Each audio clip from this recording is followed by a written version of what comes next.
Hello everyone, this is Raza Van Werder, aka Kelly Everts, telling my life story, bit by bit, because I don't know if I'll have the strength and the time to write down everything before I die, because figured if I have 20 years to live, I have a lot to do. I've put my life on audio tape twice, a long version and a shorter version, but I have never written it all out. So I'm going to do it this way as a more economical and efficient way of delivering my life story. Most people who know who I am know me for the things that I accomplished and I promoted, but they don't really know me, see, what I lived through and what I went through and etc., etc. But they know what I did, but they don't know what I endured and what I went through. So the name of this is called Why I Had to Stay Hungry in My House. Actually, as I look back to it, that's not a bad idea. I wish I would stay hungry now and get real thin again like I was for a while. For a while I was so thin and beautiful, and now I gained weight again a little bit. Not terribly much, but more than I want to gain. But anyway, okay. As I mentioned in the last episode, they made a pact with Mom. My mom brainwashed the other people in our family to hurt me. She called it get me under control, she called it. She told them she needed help, that I was out of control. I'm 10 years old. 10 years old. And she told the other members of the family that I was out of control, and she named a litany of evils, of my evils, the evil, why I was no good. And it was all lies and exaggerations and twistings. I heard it all, and they agreed. We'll help you, Mom. We'll help you, Mom. I'll never forget it. They didn't know I was awake in the living room. I was in the fold-out bed in the living room because for some reason I was sleeping down there instead of in my room upstairs. Probably the cold, because it wasn't heated upstairs. And downstairs we had coal and wood burning stoves.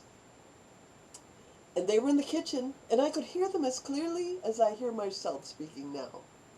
And they made a pact. My mom, of course, was the author of the pact. And it went like this: I need you's help. Jimmy was one of the people in the household, my brother Jimmy. You're going to hear a lot about my brother Jimmy. So she told him, Raza is out of control. I can't make her do right, which is a lie. I was totally obedient to all things except sin. She wanted me to sin by hating Dad. The other members of the household, Jimmy and others, agreed to be cold-hearted to Dad, but I refused. And I was always loving to Dad when he visited. I always continued writing to him, etc., etc. So this enraged my mother, and this is why she told them, I need your help to control her, to get her straightened out. You know, the way the white man straightened out the Indians. You see, we got to fix her. She needs to be fixed. What could I have done at age 10 that was so horrible? And I obeyed in everything. My job was all the things I had to do. I had to do the ironing, keep the house clean, be the babysitter of a baby in the house, feed the animals that we had, chickens and geese and ducks and the dogs, and dishwashing, ironing, all the usual household stuff. They all worked and they had money. And when I got a little bit older and I would get jobs, when we moved from the country, we moved to Middletown where I could walk or take a bus to jobs, my mother would get me fired. That's another story I'm going to tell. I'm going to tell that in another time. Its own incident. Well, anyway, so here's why I went hungry. We would be now. We had a house. Well, this is in Middletown. This is when we moved to Middletown. So we had a lovely tract home, lovely, beautiful, beautiful compared to the old farmhouse. Oh my God, it was horrible. The farmhouse. I'll explain that later. So we would sit and have dinner, and while we're having dinner, my brother Jimmy and other people that were present would ridicule me in very degrading, humiliating ways and say ugly things. And finally, one time, I just stood up and left the table and my dinner uneaten. Well, a couple hours later, I got quite hungry, you can understand. So I went to the refrigerator to get some food.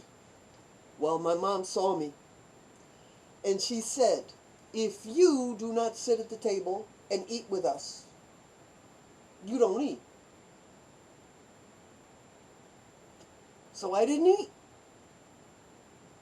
That's why I was so skinny and gorgeous. When they weighed me and measured me in school, I remember I was 12, the lady that did the measuring said, "You're a future model." I'll never forget that. That meant a lot to me because that was empowering, you know what I mean?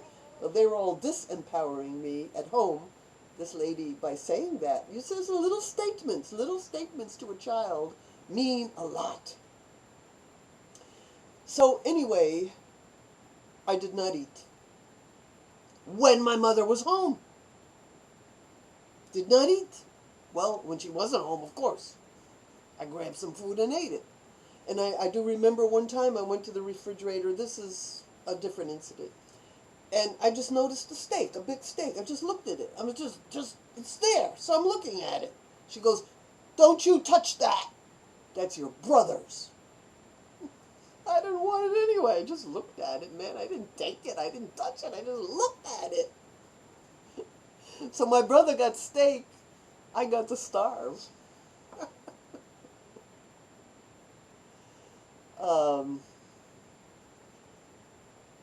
So, anyway, see you in the next one.